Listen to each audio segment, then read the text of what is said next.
Good morning students. पिछले दो lectures में हमने उत्सर्जन तंत्र में, पहले लेक्चर में हमने उत्सर्जन अंगों का वर्णन किया था, उत्सर्जन अंगों का अध्ययन किया था। सेकंड लेक्चर में हमने नेफ्रॉन का अध्ययन किया था।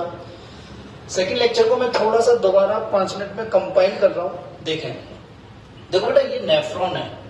ये क्या है? किडनी की क्रियात्मक एवं संरचनात्मक इकाई है। जटिल नलिकाकार संरचना है। क्या बेटा? ये जटिल नलिकाकार संरचना है। संख्या में कितने होते हैं? 10 लाख। प्रत्येक किडनी में कितने होते हैं? 10 लाख। मतलब टोटल कितने होते हैं? 20 लाख। कितने होते हैं बेटा? 20 लाख। नेफ्रॉन दो प्रकार के होते हैं। एक होता है कॉर्टिकल नेफ्रॉन, एक होता है जक्स्टा मेडुलरी नेफ्रॉन। किसके आधार पर? लूप ऑफ हेनरी की लंबाई के आधार पर। किसके आधार पर? लूप ऑफ हेनरी की लंबाई के आधार पर। ठीक है बेटा। कॉर्टिकल नेफ्रॉन में लूप ऑफ हेनरी क्या होता है? छोटा होता है। जस्टा मेडुलरी में लूप ऑफ हेनरी बड़ा होता है। ठीक है। तो अब हम देखते हैं नेफ्रॉन के बारे में। देखो, नेफ्रॉन को दो भागों में बांटा था हमने कल। एक तो मेलपिगिकाय और सेकंड कुंडलित नलिकाय। क्या? कुंडलित नलिकाय। तो बेटा देखो, मेलपिगिकाय में दो चीज आती हैं। दो पार्ट्स को हम इंक्लूड करते हैं। Number 1 Bowman capsule, Bowman's capsule.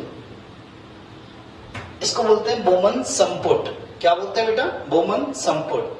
हमने बताया था बोमन संपुट की दो आर्म होती हैं। ये बाह्य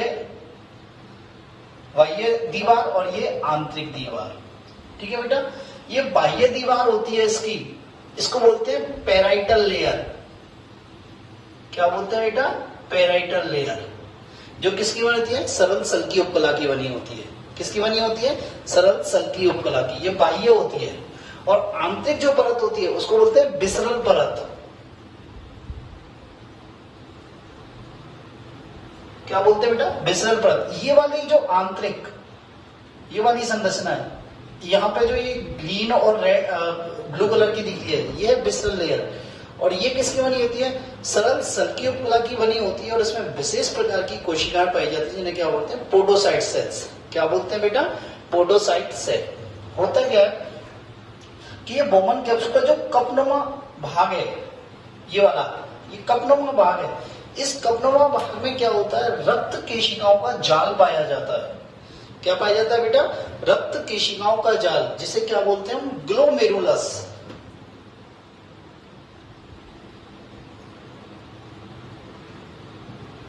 क्या बोलते हैं बेटा? ग्लोमेरुलस। अब देखो, ग्लोमेरुलस बनता कैसे?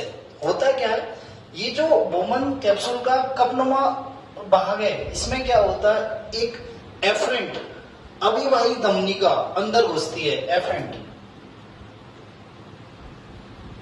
Efferent arterioles. आप इसे इंग्लिश में ही याद रखना, एफरेंट। एमिस अंदर, इमिस बाहर। ये एफरेंट आर्ट्रियोल, अविवाही धमनिका। ठीक है बेटा। ये अविवाही धमनिका अंदर प्रवेश करती है, जिसका व्यास क्या होता है? अधिक होता है। और किसके रूप में बाहर निकलती है? अपवाही। किसके रूप में बेटा? अपवाही धमनिका के रूप में। अपवाही धमनिका के रूप में बाहर निकलती है। इसे इंग्लिश में क्या बोलते हैं? इफरेंट आर्टियोल्स।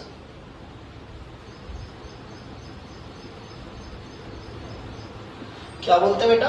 Efferent arterioles. ठीक है। अब होता क्या है, ये अविवाही धमनिका होती है, ये वाली, इसका क्या होता है बेटा? व्यास अधिक होता है। इसका क्या होता है? व्यास अधिक होता है। और इसका व्यास क्या होता है? कम होता है। इसका व्यास अधिक होने के कारण जितना रक्त इस बोमन संपुट में या बोमन कैप्सूल में जो आता है, उतना बाहर नहीं निकल पाता। जितना आता है उतना बाहर नहीं निकल पाता, क्योंकि इसका व्यास ज्यादा और इसका व्यास कम है। इसके कारण क्या होगा? अंदर प्रेशर, एक दाब उत्पन्न होगा। इस अविवाही धमनिका की दीवारों पर क्या होगा? दाब उत्पन्न होगा। और इस दाब के कारण क्या हो गई कि ये जो धमनिका है, अविवाही धमनिका छोटी छोटी केशिकाओं में बढ़ जाती है। क्या बढ़ जाती है बेटा? छोटी छोटी केशिकाओं में बढ़ जाती है।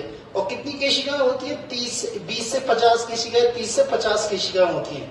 और ये कोशिका गुच्छानुमा संरचना बनाती है। यहाँ पे क्या बनाती है? गुच्छानुमा संरचना। उसे क्या बोलते हैं? ग्लोमेरुलस। क्या बोलते हैं बेटा? ग्लोमेरुलस। अब होता क्या है, जो ये रक्त केशिका है, ये रक्त केशिका क्या होती है? ये रक्त केशिका है और नीचे क्या है? पोडोसाइट सेल है। क्या है ये? पोडोसाइट सेल्स, जो कि क्या होती है? इनर वॉल पे मिल रही है, आंतरिक भित्ति पे मिल रही है, बोमनसपुट की। तो ये पोडोसाइट सेल होती है। इससे क्या निकलता है बेटा? ऐसे छोटे छोटे पतले पतले प्रवर्ध निकलते हैं। छोटे छोटे पतले पतले क्या होते हैं? उंगलीनुमा प्रवर्ध निकलते हैं। ठीक है। और ये प्रवर्ध किसके चारों ओर होते हैं? इन रक्त केशिकाओं के चारों ओर ये प्रवर्ध होते हैं। ये रक्त केशिकाओं के चारों ओर ये क्या होते हैं? प्रवर्ध होते हैं। और ये प्रवर्ध इस प्रकार विन्यासित होते हैं कि इनके बीच में क्या होते हैं? छोटे छोटे छिद्र बन जाते हैं। इनके बीच में क्या हो जाते हैं? छोटे छोटे छिद्र बन जाते हैं, जिन्हें क्या बोलते हैं? फेनिस्ट्रा। क्या बोलते हैं बेटा? फेनिस्ट्रा। ठीक है। या स्लिट पोर कहते हैं या फेनिस्ट्रा कहते हैं। क्या कहते हैं हम बेटा इनको? फेनिस्ट्रा कहते हैं। ठीक है। या निस्यंदन खांच भी बोल सकते हैं। क्या बोल सकते हैं? निस्यंदन खांच। ठीक है। नेक्स्ट आती है पीसीटी। पीसीटी क्या होती है? ये वाला भाग पीसीटी है। ठीक है बेटा। इस पीसीटी भाग की जो उपकला होती है वो कैसी होती है? सरल घनाकार उपकला होती है। कैसी होती है? सरल घनाकार उपकला। पर इन कोशिकाओं की खूबी होती है, इन कोशिकाओं की सतह पे क्या होते हैं? सूक्ष्मांकुर पाए जाते हैं। इन कोशिकाओं की सतह पे क्या पाए जाते हैं? छोटे छोटे सूक्ष्मांकुर। और ये सूक्ष्मांकुर क्या करते हैं? सतह क्षेत्रफल को, अवशोषण की सतह के क्षेत्रफल को बढ़ा देते हैं। क्या कहते हैं? अवशोषण के लिए क्या आते हैं? सतह के क्षेत्रफल को बढ़ा देते हैं, 20 गुना तक बढ़ा देते हैं। जिससे क्या होता है? यहाँ पे सबसे अधिक अवशोषण होता है, या यहाँ कह सकते हैं यहाँ सबसे अधिक पुनः अवशोषण होता है। कब? मूत्र निर्माण के समय। ठीक है। और क्या होता है? इन कोशिकाओं में माइटोकॉन्ड्रिया की संख्या भी अधिक होती है।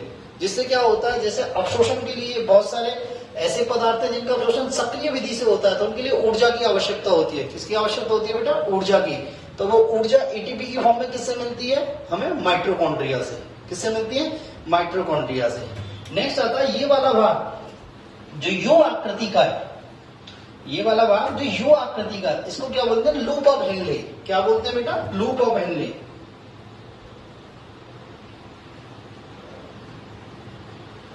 Loop of Henle. ठीक है बेटा। अब ये लूप ऑफ हेनले की दो भुजाएं हैं। देखो, एक तो जो नीचे की तरफ जा रही है इसको बोलते हैं डिसेंडिंग आर्म। क्या बोलते हैं? Descending arm. और जो ऊपर की ओर आ रही है इसे क्या बोलते हैं? Ascending arm. देखें, दो आर्म हो गई,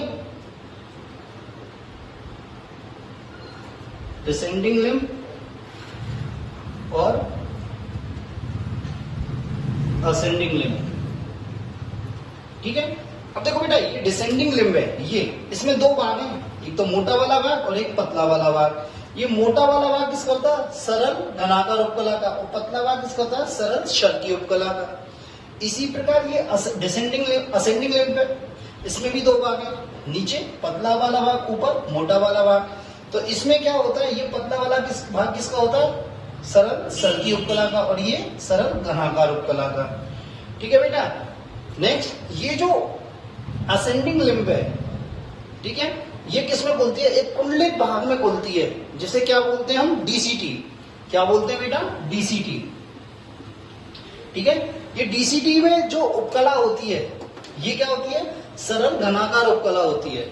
जैसे पीसीटी में होती है वैसे ही क्या होती है? डीसीटी में होती है। ठीक है। पर इसमें क्या होता है? इस डीसीटी की कोशिकाओं में, क्या बेटा? डीसीटी की कोशिकाओं में सूक्ष्मांकुर क्या होते हैं? बहुत कम होते हैं या अनुपस्थित होते हैं। बहुत कम होते हैं या अनुपस्थित होते हैं, क्योंकि यहाँ पे जो अवशोषण होता है वो क्या होता है? कंडीशनल होता है। क्या होता है? कंडीशनल होता है, मतलब हार्मोनों की उपस्थिति में होता है। वाटर का जो अवशोषण होगा वो किससे होगा? ईडीएच हार्मोन के द्वारा।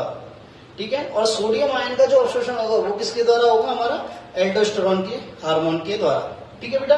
तो एक तो क्या होता है, इनमें जो सूक्ष्मांकुर है, ब्रश वाटर, वो कम होते हैं। दूसरी बात, इन यहाँ की कोशिकाओं में माइटोकॉन्ड्रिया की संख्या नॉर्मल होती है, ना अधिक होती है ना कम होती है। जो नॉर्मल होती है वो होती है। ठीक है। नेक्स्ट आता है कलेक्टिंग डक्ट।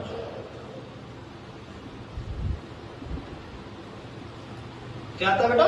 Collecting duct. ये कलेक्टिंग डक्ट क्या होती है बेटा? यहां पर आते आते फिल्ट्रेट, निश्चंद क्या बन जाता है? यूरिन, मूत्र बन जाता है। ये क्या होती है, ये सरल घनाकार उपकला की बनी होती है। किसकी बनी होती है बेटा, सरल घनाकार उपकला की, ठीक है। और बहुत सारी कलेक्टिंग डक्ट मिलकर डक्ट ऑफ बेलेनी बनाती हैं, आपस में मिलकर क्या होती है, बड़ी डक्ट का निर्माण करती है, इसे कहते हैं बेलेनी की नलिका। क्या बोलते हैं बेटा, बेलेनी की नलिका, ठीक है। ये बेलेनी की नलिका बेटा कहां जाके खुलती है, ये कहते हैं रीनल पेपिला में खुलती है। हमने बताया था पिरामिड का जो निचला वाला भाग होता है उसे क्या बोलते हैं, रीनल पेपिला। क्या बोलते हैं, रीनल पेपिला। तो ये कहां जाके खुलती है, रीनल पेपिला में, ठीक है। तो ये हमारा नेफ्रॉन के बारे में था जो हम अब तक डिस्कस कर चुके हैं।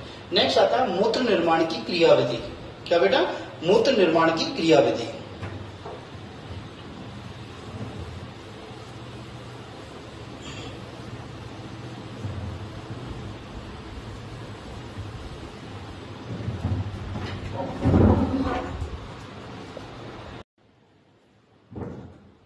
नेक्स्ट आता है बेटा मूत्र निर्माण की क्रियाविधि, the mechanism of urine formation.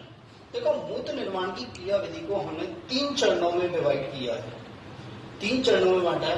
परानिषिंदन, ultrafiltration, चयनात्मक पुनर्अवशोषण, सेलेक्टिव रीअब्जॉर्प्शन एवं नलकीय स्रावन, ट्रेवुलर सीक्रेशन, ठीक है। तो पहला आता है परानिषिंदन। क्या आता है बेटा, परानिषिंदन। तो पहला देखते हैं परानिषिंदन होता क्या है। देखो बेटा परानिषिंदन मीन्स होता है छन्ना, एक तरह से क्या होता है, छन्ना, छन्ना, फिल्ट्रेशन। क्या होता है, छन्ना, फिल्ट्रेशन। जैसे हम किसी भी चीज को छानते हैं, मान लो आप चाय को छानते हो, तो जैसे हमने छन्नी लगाई, ये छन्नी लगाई, इसके बाद हमने जो नीचे जग में जो चाय इकट्ठी करी है छान के, ये तो हो गया अपना चाय, इसमें डाली हमने, और ये छन के जो चाय नीचे आई है इसको बोलते हैं फिल्ट्रेट या निष्यंद। क्या बोलते हैं, निष्यंद।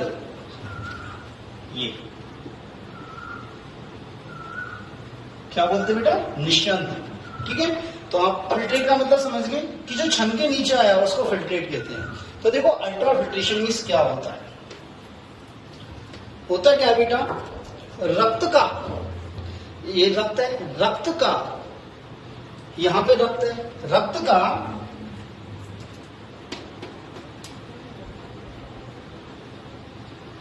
रक्त निस्यंदन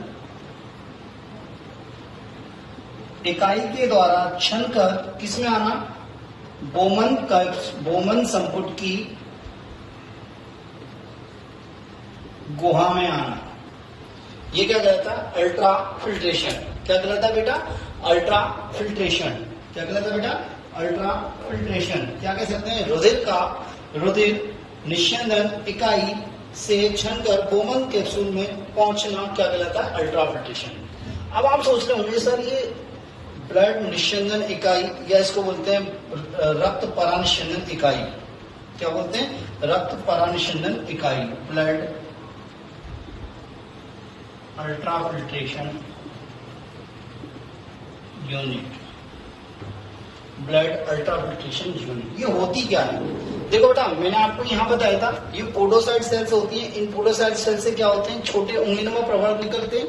ये उंगलीनुमा प्रवर्त क्या होते हैं, इस कैपिलरी जो ग्लोमेरुलस की जो रक्त केशिकाएं, इनसे क्या होते हैं, लिपट जाते हैं। इनसे क्या होते हैं, इनके चारों ओर लिपट जाते हैं, जिससे क्या होते हैं, छोटे छोटे छिद्र बनते हैं, जिन्हें क्या बोलते हैं, स्लिट पोर या फेनिस्ट्रा बोलते हैं। क्या बोलते हैं, स्लिट पोर या फेनिस्ट्रा या निस्यंदन छिद्र कहते हैं। क्या बोलते हैं, निस्यंदन छिद्र कहते हैं। तो होता क्या, देखो रक्त यहाँ आया, ठीक है, अब रक्त यहाँ पे आ रहा है, ज्यादा आ रहा है, कम निकल रहा है, तो कम निकल रहा है तो प्रेशर जनरेट हो रहा है, एक दाब लग रहा है, तो उस दाब के कारण क्या होता है, जो ये रक्त में जो प्लाज्मा है, रक्त में जो प्लाज्मा है वो क्या होता है, इस प्रेशर के कारण बाहर आ जाता है। इस प्रेशर के कारण क्या आ जाता है, बाहर आ जाता है। कहाँ पे, यहाँ आ जाता है, इस बोमन संपुट की गुहा में आ जाता है।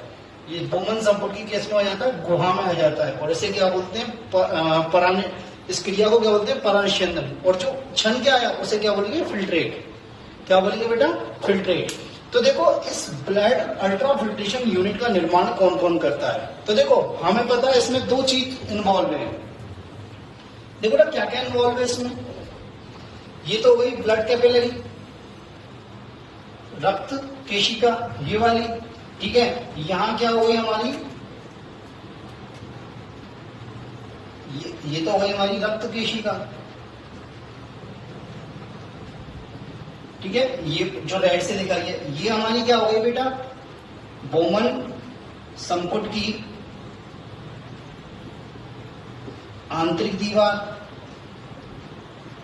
आंतरिक दीवार। और इसके बाद नीचे क्या हो गई, पोडोसाइट सेल्स। क्या हो गई, पोडोसाइट सेल्स।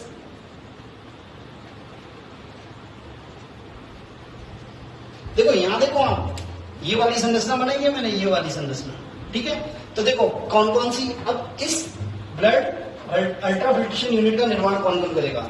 एक तो क्या होगी, ये जो रक्त केशिकाएं, क्या बेटा ये रक्त केशिकाएं, इनकी दीवार, रक्त केशिकाओं की आंतरिक दीवार, इसको क्या बोलते हैं, एंडोथीलियल।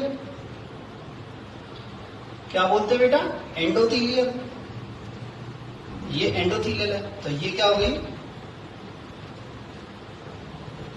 एंडोथीलियल या आंतरिक परत किसी एंडोथीलियल ऑफ ब्लड कैपिलरीज, ठीक है।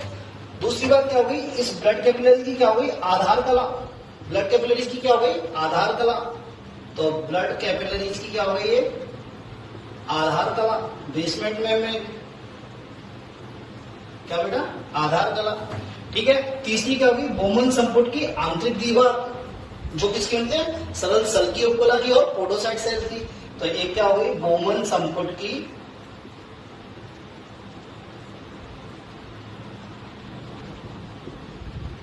आंतरिक दीवार। अब देखो बेटा, बोमन संपुट की आंतरिक दीवार के साथ इसका क्या होगा, इस बोमन संपुट की आंतरिक दीवार के साथ इसकी भी क्या हो गई, बेसमेंट मेम्ब्रेन हो गई, इसकी भी क्या होगी, आधार कला होगी। तो बोमन संपुट की आधार कला। और तीसरी क्या हो गई बेटा, ये नेक्स्ट क्या होगी, पोडोसाइट सेल्स। क्या हो गई, पोडोसाइट सेल। तो कितनी संरचनाएं बाहर ले गए, एंडो 1 2 3 4 और 5, और ये सब मिलके क्या बना रही है, ब्लड अल्ट्राफिल्ट्रेशन यूनिट। क्या बना रही है बेटा, ये सब मिलके ब्लड अल्ट्राफिल्ट्रेशन यूनिट, ठीक है। एक बार दोबारा देखो, देखो ये रक्त है, इस रक्त का यहां से छनके, इस भाग से छनके का आना, इस बोमन संपुट की गुहा में आना, इस प्रोसेस को क्या बोलते हैं, अल्ट्राफिल्ट्रेशन, परानिस्यंदन। क्या बोलते हैं, परानिस्यंदन। तो यहाँ पे जो ये छनित आया है, क्या आया है बेटा, ये छनित आया है। तो ये छनके किस में से आएगा, एक तो भाई रक्त केशिकाएं, ये रक्त केशिकाएं, तो इसकी आंतरिक दीवारों से छनेगा। क्या करेगा, इसकी आंतरिक दीवारों से छनेगा। तो उसे क्या बोलते हैं, ब्लड कैपिलरी की एंडोथीलियल सेल्स। क्या ब्लड कैपिलरीज की क्या, एंडोथीलियल सेल्स। दूसरी क्या होगी, इस ब्लड कैपिलरी की जो सेल्स होंगी, इसकी क्या होगी, बेसमेंट मेम्ब्रेन होगी, आधार कला होगी, ठीक है बेटा। अब क्या होगी, यहाँ पे आ गया। अब यहाँ से किसमें से निकलेगा, ये बोमन संपुट की आंतरिक दीवार, ये जो ब्लैक कलर से दिखाई है बोमन संपुट की आंतरिक दीवार, इससे निकलेगा। और फिर इसमें इसकी भी क्या होगी, बेसमेंट मेम्ब्रेन। क्या होगी, बेसमेंट मेम्ब्रेन। तो फोर्थ क्या हो गया, बोमन संपुट की आधार कला, बोमन संपुट की आधार कला। और फोर्थ क्या, लास्ट क्या हुई, पोडोसाइट्स। क्या हुई, पोडोसाइट्स। तो इस सबसे निकल के कहा आएगा, यहाँ पे आएगा। तो इसे क्या बोलते हैं, फिल्ट्रेशन यूनिट। क्या बोलते हैं इसे हम, फिल्ट्रेशन यूनिट या रक्त परानिस्यंदन इकाई। क्या बोलते हैं, रक्त परानिस्यंदन इकाई, ठीक है बेटा। मेरी बात समझ में आई, एक बार फिर देखें आप यहाँ पे, ठीक है। नोट्स में आपको क्लियर लिखा हुआ ये मिलेगा, ठीक है। अब देखो फिल्ट्रेट में आता क्या क्या है, छनित में आता क्या क्या है, ठीक है।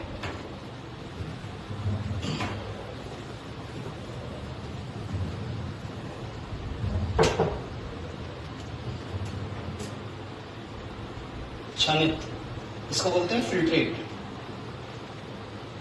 फिल्ट्रेट में क्या आता था, ब्लड आता है, और उसमें क्या क्या नहीं होता। एक तो क्या नहीं होती, प्लाज्मा प्रोटीन नहीं होती बेटा। क्या नहीं होती, प्लाज्मा प्रोटीन नहीं होती। और एक क्या नहीं होगी, रक्त कणिकाएं नहीं होती। क्या नहीं होती, रक्त कणिकाएं। देखो इस प्लाज्मा प्रोटीन को कौन नहीं छनने देता, इस प्लाज्मा प्रोटीन को तो नहीं छनने देती आधार कलाएं, बेसमेंट मेम्ब्रेन। इसको कौन नहीं छनने देता, आधार कला। किस किस की आधार कला, रक्त कोशिकाओं की आधार कला, और किसकी बेटा, ये बोमन कैप्सूल की जो इनर वॉल है इसकी आधार कला नहीं छनने देती। और रक्त कणिकाओं को कौन नहीं छनने देता, ये जो मैंने बताया था फेनेस्ट्रा स्लिट पोर कि क्या होता है, ये पोडोसाइट सेल्स, इसको जो पोडोसाइट सेल्स की प्रवर्धन है किसको घेर लेते हैं, इन रक्त कोशिकाओं को घेर देते हैं, रक्त कोशिकाओं को घेर लेते हो। अरेंजमेंट इस प्रकार होता है, अरेंजमेंट इस प्रकार होता है कि बेटा उनमें छोटे छोटे क्या हो जाते हैं, छिद्र बन जाते हैं, छोटे छोटे क्या हो जाते हैं, छिद्र बन जाते हैं, जिन्हें क्या होते हैं, निस्यंदन खांच। क्या बन जाते हैं, निस्यंदन खांच। इन्हें स्लिट पोर भी कहते हैं या फेनेस्ट्रा भी कहते हैं। क्या बोलते हैं, फेनेस्ट्रा। ठीक है बेटा, अब देखो मेरी बात, ये जो निस्यंदन जो होता है 24 घंटे में जो टोटल छनित होता है उसकी अमाउंट होता है वो कितना था, 180 litre per day, 180 litre per day होता है, इतना छनित क्षमता है। और इस छनित में से मैक्सिमम करीब करीब 90%, मतलब मैं कह सकता हूं 178.5 लीटर पर डे, ये क्या कर लिया था, पुनः अवशोषित कर लिया जाता है। क्या कर लिया जाता है, पुनः अवशोषित कर लिया जाता है। किसके द्वारा, भाई यहां से आ गया, अब ये नलिकाओं में जो जाएगा, मतलब कुंडित नलिका, पीसीटी में जाएगा, लूप ऑफ हिल्ले में जाएगा, डीसीटी में जाएगा, कलेक्टिंग डक्ट में जाएगा, तो वहां से क्या कर लिया, ये पुनः अवशोषित कर लिया जाता है। क्या कर लिया जाता है बेटा, पुनः अवशोषित कर लिया जाता है। और बाकी का जो बचता है 90% तो पुनः अवशोषित कर लिया जाता है, और बाकी का जो 1% बचता है करीब 1.5 लीटर पर डे, इसको क्या बोलते हैं, लास्ट में हम यूरिन बोलते हैं। क्या बोलते हैं बेटा, मूत्र बोलते हैं। क्या बोलते हैं बेटा, मूत्र बोलते हैं। देखो बेटा यहाँ पे क्या हुआ, 180 लीटर, 180 लीटर आया छनित, ये छनित है, मैक्सिमम का अवशोषण हो जाता है। अब सबसे बड़ी बात आती है छनित क्षमता कैसे, हमने बोल दिया भैया ये क्या है, ब्लड परानिस्यंदन इकाई के द्वारा छन जाता है, पर ये छनने के लिए कुछ प्रेशर भी तो लगते होंगे। तो देखिए कौन कौन से प्रेशर लगते हैं। तो पहला प्रेशर लगता है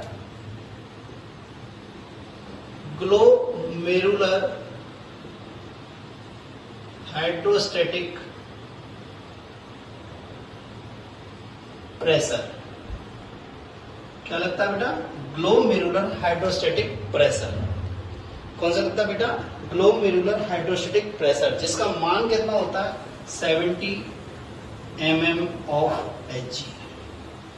देखो होता कैसे, ये एफरेंट आर्टियोल्स है, एफरेंट, इसका व्यास अधिक है, इसका व्यास कम है, तो जितना ब्लड आ रहा है उतना ब्लड बाहर नहीं जा पा रहा है। तो इन दोनों के व्यास के डिफरेंस के कारण एक प्रेशर जनरेट हो रहा है, अंदर क्या हो रहा है, प्रेशर जनरेट हो रहा है। वो प्रेशर जनरेट क्या कर रहा है, एक तो क्या होता है, छन्ने की क्रिया को प्रेरित कर रहा है। क्या कर रहा है, छन्ने की क्रिया को प्रेरित कर रहा है, और क्या करता है, ग्लोमेरुलस निर्माण को भी प्रेरित कर रहा है। क्या कर रहा है, ग्लोमेरुलस निर्माण को प्रेरित कर रहा है। तो ये किसके कारण होता है, अविवाही और अपवाही धमनिकाओं के व्यास में अंतर के कारण, अपवाही और अविवाही धमनिकाओं में व्यास के अंतर के कारण। ठीक है, इसका वैल्यू कितनी होती है, 70 mm of Hg। कितनी होती है बेटा, 70 mm of Hg। ठीक है, अब देखो एक क्वेश्चन आता है, हाइपोथेटिकल क्वेश्चन आते हैं, कुछ ऐसे बने हुए क्वेश्चन आते हैं कि यदि अविवाही धमनिका और अपवाही धमनिका दोनों का व्यास बराबर हो जाए, इसका भी व्यास बराबर हो जाए, इसका भी व्यास बराबर हो जाए, तो क्या होगा बेटा, होगा क्या, पहली बात तो ग्लोमेरुलस का निर्माण नहीं होगा। किसका निर्माण नहीं होगा, ग्लोमेरुलस का। और यदि ग्लोमेरुलस का निर्माण भी हो गया तो फिल्ट्रेशन का प्रोसेस नहीं होगा। क्या नहीं होगा, फिल्ट्रेशन का प्रोसेस। भाई जब कोई प्रेशर ही नहीं होगा तो ये जो 5 लेयर हैं इनको पार कैसे कर पाएगा छनित। ठीक है, तो दोनों का यदि व्यास बराबर हो गया तो यूरिन का निर्माण नहीं होगा या फिल्ट्रेशन की क्रिया नहीं होगी। ठीक है, दूसरा आता है blood capsular hydrostatic pressure, CHP क्या होता है बेटा? Blood capsular hydrostatic pressure. ठीक है, इसका जो वैल्यू होती है वो क्या होती है? 80 to 20 mm of Hg। क्या होती है? mm of Hg। और थर्ड जो आता है वो आता है ब्लड कोलाइडल ऑस्मोटिक प्रेशर, इसको बोलते हैं BCOP। क्या? ब्लड कोलाइडल ऑस्मोटिक प्रेशर, जिसकी वैल्यू कितनी होती है बेटा? 30 to 32 mm of Hg। देखो बेटा, ये ग्लोमेरुलर हाइड्रोस्टेटिक प्रेशर GHP, ये क्या करेगा? ये क्षणिक की क्रिया को प्रेरित करेगा। पर क्या होगा? इस प्रेशर के विपरीत, GHP के विपरीत दो प्रेशर काम करेंगे। पहला कौन सा है? Blood capsular hydrostatic pressure. Second, या कैप्सुलर हाइड्रोस्टेटिक प्रेशर भी कहते हैं बेटा इसको। आप कैप्सुलर हाइड्रोस्टेटिक प्रेशर रखो, कैप्सुलर हाइड्रोस्टेटिक प्रेशर और ब्लड कोलाइडल ऑस्मोटिक प्रेशर। ठीक है, तो देखो ब्लड कोलाइडल ऑस्मोटिक प्रेशर क्या होगा? होता क्या है, हमारे ब्लड में क्या आती है? प्रोटीन है, बहुत सारे कोलाइडल पदार्थ हैं, बहुत सारे क्या है? कोलाइडल पदार्थ हैं। तो ये कोलाइडल पदार्थ क्या करेंगे? छन्ने की क्रिया का विरोध करेंगे। इस छन्ने की क्रिया का क्या करेंगे? विरोध करेंगे। कैसे करेंगे? कि ये क्या करते हैं? स्लिट पोर्स पे आके बैठ जाते हैं, इन स्लिट पोर्स पे आके बैठ जाते हैं। तो ये क्या करते हैं? इस GHP का क्या करते हैं? अपोज करते हैं। और इसका ये कारण क्या, किसके कारण होते हैं? कोलाइडल पदार्थों के कारण, ब्लड में उपस्थित कोलाइडल पदार्थों के कारण। तो इसकी वैल्यू कितनी होती है? 30 से 32 mm of Hg। ठीक है, नेक्स्ट आता है कैप्सुलर हाइड्रोस्टेटिक प्रेशर। देखो बेटा, कैप्सुलर हाइड्रोस्टेटिक प्रेशर क्या होगा? ये क्या होगा कि ये कैप्सूल की गुहा है, ये कैप्सूल की गुहा है। जब इस कैप्सूल की गुहा में क्षणित आता जा रहा है, क्या रहा है? क्षणित आता जा रहा है, तो ये क्षणित भी क्या करेगा? और क्षणित आने का अपोज करेगा। क्या करेगा? और क्षणित आने का अपोज करेगा। ठीक है, तो इसे क्या बोलते हैं? Capsular hydrostatic pressure. इसका मान कितना होता है? 80 to 20 mm of Hg। इसे हम ऐसे भी समझ सकते हैं। देखो, हमारी क्लास है और मान लो क्लास की कैपेसिटी कितनी है? 100 बच्चों की कैपेसिटी है। अब मान लो 100 आप बैठे हो, अब उसमें मान लो हम और 10 बच्चे अंदर करना चाहें और 110 बैठाना चाहें, तो आप अपोज करोगे ना कि सर इसमें पहले ही इतने, हम पहले ही परेशान है, आप और कैसे बढ़ा रहे हो? तो वो क्या हुआ? अपोज हो गया। तो इसी प्रकार क्या होता है, जब इसमें फिल्ट्रेट आ गया है, यहाँ बोमन कैप्सूल की गुहा में जब फिल्ट्रेट आ गया है, तो ये फिल्ट्रेट क्या करेगा? अपोज करेगा। क्या करेगा? अपोज करेगा। ठीक है, तो इसे बोलते हैं कैप्सुलर हाइड्रोस्टेटिक प्रेशर। क्या बोलते हैं बेटा? Capsular hydrostatic pressure. ये आपको ऐसे ही याद करने हैं, GHP, BCOP और CHP। देखो ये BCOP मैंने, आप जब ब्लड पढ़ोगे तो बताएंगे कि ब्लड की जो एल्बुमिन प्रोटीन है, ब्लड में जो प्लाज्मा में उपस्थित एल्बुमिन प्रोटीन है, वो क्या करती है? ब्लड कोलाइडल ऑस्मोटिक प्रेशर को मेंटेन करती है। क्या करती है? ब्लड कोलाइडल ऑस्मोटिक प्रेशर को मेंटेन करती है। ठीक है, नेक्स्ट देखते हैं नेट फिल्ट्रेशन प्रेशर। ठीक है, अब भाई इतने प्रेशर लगे, तो अब देखते हैं मतलब फाइनली कितने प्रेशर के कारण ये छन के आता है। तो देखें भाई, ये तो पॉजिटिव है, ये नेगेटिव है, तो देखते हैं नेट फिल्ट्रेशन प्रेशर। ये क्वेश्चन आते हैं सेम ऐसे, CHP, BCOP, ठीक है, GHP सेम आते हैं। तो नेट फिल्ट्रेशन प्रेशर, तो क्या होगा भाई? पॉजिटिव क्या है? CHP, नेगेटिव क्या है? एक तो क्या है? BCOP और एक क्या है? CHP। ठीक है, glomerular hydrostatic pressure, blood colloidal osmotic pressure और capsular hydrostatic pressure. Capsular hydrostatic pressure, तो देखो बेटा इसका क्या वैल्यू है? 70 mm of Hg, इसकी क्या 30 और इसकी क्या 20 mm of Hg। तो ये कितना हो गया? 70 माइनस 50, तो क्या हो गया? 20 mm of Hg। क्या हो गया बेटा? 20 mm of Hg। तो इस 20 mm of Hg के कारण ही क्या हो रहा है? ये जो फिल्ट्रेट है, ये किससे? इस फिल्ट्रेशन यूनिट से बाहर आ रहा है, फिल्ट्रेशन यूनिट से बाहर आ रहा है। तो यदि इसको हम कंक्लूड करें, तो हम क्या कहेंगे कि भाई जो छन के यहाँ आ रहा है वो किस किस के कारण आ रहा है? दो चीजों के कारण आ रहा है। एक तो क्या आ रहा है, नेट फिल्ट्रेशन प्रेशर के कारण आ रहा है, जिसकी वैल्यू कितनी है 20 mm/g, और एक किससे छन के आ रहा है, किससे आ रहा है, ब्लड अल्ट्रा फिल्ट्रेशन यूनिट, रक्त परानिषेधन इकाई के द्वारा। ठीक है, अब देखो बेटा इसमें आ गया 180 ml, 180 लीटर आ गया। अब क्या होगा, इसमें क्या होगा, बहुत सारे आवश्यक पदार्थ भी होंगे और अनावश्यक पदार्थ भी होंगे, बहुत सारे आवश्यक पदार्थ होंगे और अनावश्यक पदार्थ होंगे।